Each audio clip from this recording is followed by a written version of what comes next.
अरविंद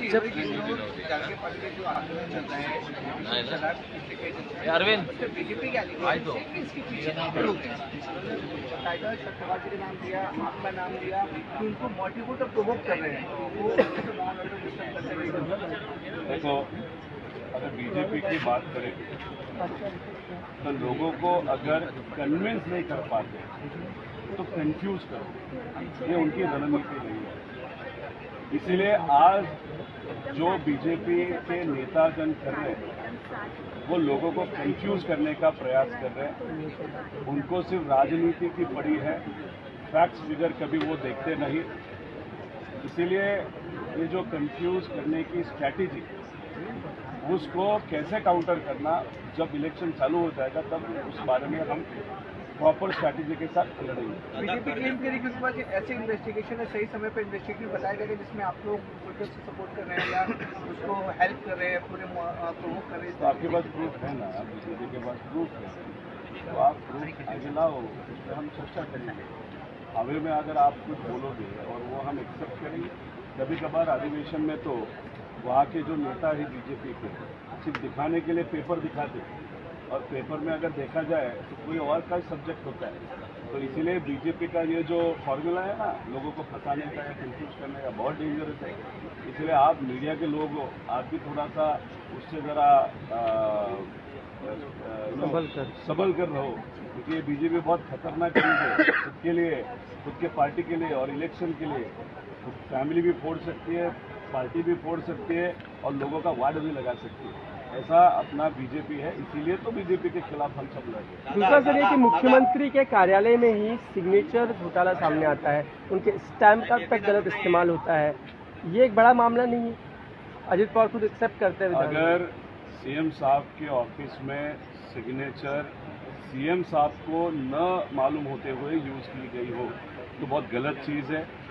शुरुआत में तो हमने ये भी सुना था कि एक स्टैंडर्ड सिग्नेचर को स्कैन करके कंटिन्यूसली उसका यूज़ किया गया था, मतलब सीएम साहब को मालूम भी नहीं था कि उनके ऑफिस में क्या चल रहा है। ये गलत चीज़ है। ठीक है, सीएम साहब ने भी इस बारे में शायद करेक्शन किया होगा, उनको भी मालूम नहीं होगा, लेकिन इस तरीके से अगर ऑफिस चल रहा है तो अपना ऑफिस ही इस तरीके से चलता है, उस पर अगर अपना कंट्रोल नहीं होगा तो वो राज्य पे कंट्रोल कैसे होगा।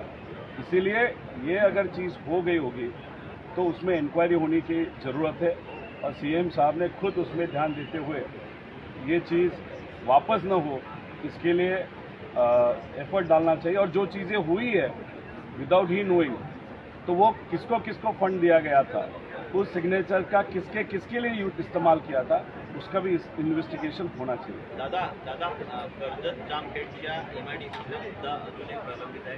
आज तरी संघर्ष संपला असं तुम्हाला वाटतंय का? बघा, काल आपण जर बघितलं तर काल राम शिंदे साहेबांनी अशी बातमी ही मीडियाला दिलेली आहे की 400 हेक्टरची MIDC तिथं मंजूर होणार आहे. होत असेल तर स्वागत करूया, पण MIDC झाल्यानंतर आसपास जर फॉरेस्ट एरिया असेल तर तुम्हाला तिथं मोठ्या फॅक्टऱ्या आणता येत नाही.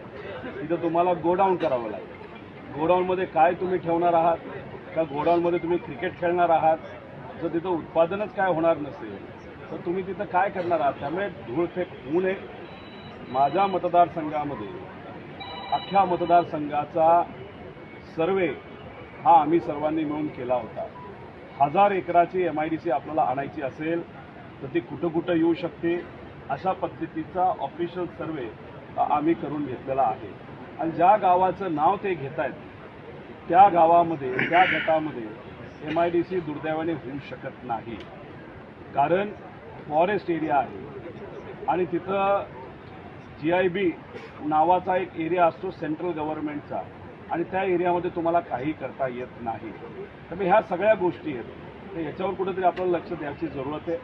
400 हेक्टरची MIDC तुम्ही जर आणत असाल, तिथं बसत असेल सर्वेप्रमाणे तर ती बसत नाही, पण आणत असताना चांगलं आहे. मग 400 हेक्टर प्लस आम्ही आणलेली 1000-2000 एकराची MIDC, त्या दोन्ही MIDC झाल्या तर अजून जास्त लोकांना फायदा होईल ना. एक MIDC तुम्ही मारताय आणि दुसऱ्या अशा ठिकाणी MIDC आणता तिथं हायवे सुद्धा नाही, चांगला रोड सुद्धा नाही, आणि तिथं कदाचित फॉरेस्टची अडचण येऊ शकते. काय चाललंय, नुसतं गंडवागंडवी चालली आहे का? तर ह्या सगळ्या गोष्टी थांबल्या पाहिजे आणि एक सकारात्मक निर्णय घेण्याची जरूरत आहे.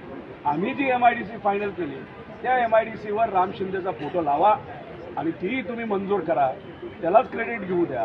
गरिबाचं नुकसान करू नका, एवढीच विनंती इथं मी या सरकारला तिथं करतो. आशिष शेलार यांनी आता सभागृहामध्ये प्रश्न उपस्थित केला.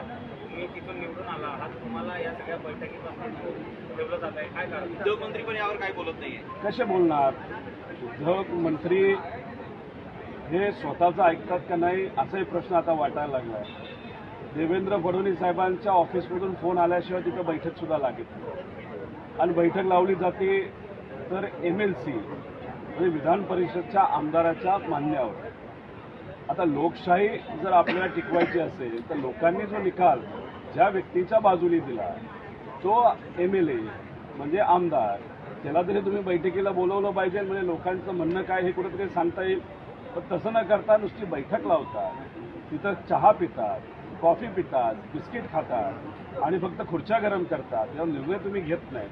आणि मग इथं आचारसंहिता आता लोकसभेची लागणार तर तिथं तुम्ही डिक्लेअर करता की आता सर्वे सुरू झालेला आहे. लोकांनी 1 महिन्यानंतर विचारलं सर्वेचं काय झालं तर ते म्हणते आता आचारसंहिता आहे. आता लोकसभेची आचारसंहिता संपल्यानंतर विधानसभेची आचारसंहिता लागली. म्हणजे तुम्ही लोकांना फसवण्याचाच प्रयत्न करत आहात ना. आचारसंहितेमध्ये अडकलंय, करतोय. अहो पूर्वी राम शिंदे साहेबांनी तर नारळ फोडले, तिथं खडी आणून टाकली रोडवर, पण ते रोड मंजूर सुद्धा नव्हते. आणि आमदारकीला हरल्यानंतर तिथं असणाऱ्या कॉन्ट्रॅक्टरनी खडी सुद्धा घेऊन गेले. आता नारळाचे ते तुकडे पडले होते ते घेऊन गेले का मला सांगता येणार नाही. मग इतकं फसवं राजकारण तिथं आहे, त्यांना त्याची सवय आहे. इथं जर ते फसवण्याचा आणि ते खास करून माझ्या मतदारसंघातल्या सामान्य लोकांना जर फसवत असतील तर मी लोकांच्या बाजूने राहून त्या विरोधात 100% लढणार. दादा, मंत्रालयामध्ये आशिष शेलार यांनी आता सभागृहामध्ये तुमचं नाव घेतलंय आणि म्हटलंय की योगेश सावंत यांचे रोहित पवारांशी नेमके संबंध काय, बारामतीचं कनेक्शन काय, देवेंद्र फडणवीस प्रकरणी धमकी प्रकरणी त्यांच्यावर गुन्हा दाखल. आशिष शेलार साहेब, योगेश सावंत आमचा कार्यकर्ता आहे. पवार साहेबांच्या बाजूने तो लढत आहे आणि त्याच्यावर काल कारवाई झाली. पोलिसांनी त्याला पोलीस स्टेशनला काल आणलं होतं, जबाब घेतला. 1 दिवस तिथं पोलीस ठाण्यामध्ये ठेवलं सुद्धा आणि आता त्याला कोर्टात घेऊन जात आहे. आता मी तिथं स्वतः त्याला भेटण्यासाठी चाललेलो आहे. त्यामुळे उगाच तिथं ॲक्टिंग करू नका. ओपनली मी सांगतोय, कार्यकर्ता आहे ना, तरी काय चूक केली. एक कुठल्या तरी यूट्यूब चॅनलनी जो व्हिडिओ नाहीतर एक मुलाखत एका सामाजिक कार्यकर्त्याची घेतली होती, ती मुलाखत फक्त त्याने सोशल मीडियावर त्याच्या पेजवर ती टाकली. आता तुम्ही त्या यूट्यूब चॅनलवर कारवाई करत नाही. तिथं जो पत्रकार होता ज्याने ती इंटरव्ह्यू घेतली त्याची परवानगी घेऊन केली का नाही गेली का लोकांचं मत फक्त तिथं मांडलं, त्यांच्यावर तुम्ही काय करत नाही आणि या कार्यकर्त्यांवर करता. त्यामुळे त्यांनी मांडलेला प्रश्न हा कदाचित मांडण्यासाठी नव्हता, पण देवेंद्र फडणवीस साहेबांना खुश करण्यासाठी होता. 3 दिवसापूर्वी एक बैठक झाली. त्या बैठकीमध्ये देवेंद्र फडणवीस साहेब थोडे चिडले होते की कुणीही त्यांच्या बाजूने बोललं नाही आमदारांपैकी भाजपच्या. आता त्या दिवसापासून आत्तापर्यंत जर बघितलं तर प्रत्येक भाषणामध्ये सामान्य व्यक्ती कुठंच दिसत नाही, पण देवेंद्र फडणवीस साहेब नक्कीच दिसतात. देवेंद्र फडणवीस साहेबांनी हे केलं ते केलं. त्यामुळे एखाद्या नेत्यावर खुश करण्यासाठी तुम्ही जर इथं उगाचच काही कार्यकर्त्यांची नावं घेत असताल, त्यांच्यावर कारवाई करत असताल तर आम्ही तरी शांत बसणार. दबावाचं राजकारण आहे. दबावाचं राजकारण. मी म्हणलो ना, गुंडाचा वापर केला जाईल. बघा आता होतंय काय. तुम्ही गुंडांवर कारवाई करू शकत नाही, पण या साध्या सामाजिक कार्यकर्त्यांवर कारवाई करता. एखाद्या सामाजिक कार्यकर्त्यावर SIT लावता, पण गुंडांच्या बाबतीत तुम्ही करू शकत नाही. भाजप जेव्हा जेव्हा सत्तेत आलेला आहे तेव्हा कुठले कुठले गुंड हे जे जेलमध्ये होते ते बाहेर आले त्याचा रिसर्च करा.